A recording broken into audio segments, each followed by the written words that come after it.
لە ڕووداوێکی مێژوویدا لە زانکۆی باخچە شەهیر بەڵێ لە ئەستانبوڵ میوزیکی کوردی دەژەندرێت. فەرموو بابینێت.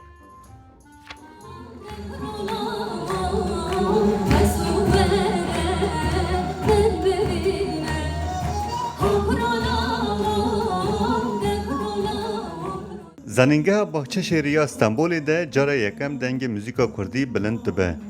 Hunermendê Kurd İrem Atabey û Kenan Emre Mutlu derket ser dîkê û kilama desmala min got.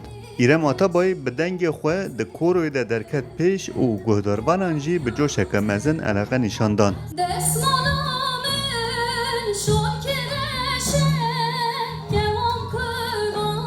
İro konserteke me li zanîngeha Baxçeşehîrê heye. Ez ê jî hem li koroyê de strana bibêjim hem jî li solê de ez ê strana Kurdî bibêjim. Ji ber wê ez gelekî kelecanim û gelekî jî serbilindim. Di vê mektebê de teze cara yekemîne kilamê Kurdî tê gotin. Ez û hevalê İrem Atabey. Em zav kêfxweş bûn ku li vir em van kilamê Kurdî bêjin.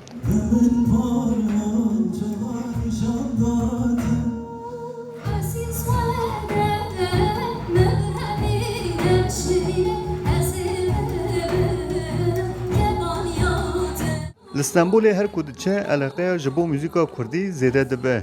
Di kolanên bajêr de di sahneyên herî binav û deng de muzîka Kurdî derdikeve pêş. Ev eleqe astengî û dijeyetiya li hemberî muzîka Kurdî hildiweşîne û muzîka Kurdî derdixe pêş. Niha jî muzîka Kurdî di zanîngehan de tên guhdarkirin û li gorî muzîkên din zêdetir balê dikişîne. Sav kêfxweşim, gelek kêfxweşim yani. Bo min tiştekî serbilindî ye.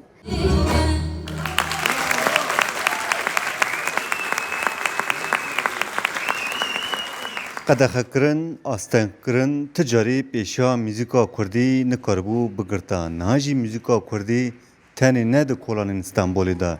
Di zanîngehên herî baş de dengê xwe bilind dike. Ferhat Yaşar, Kurdsat, Stenbol.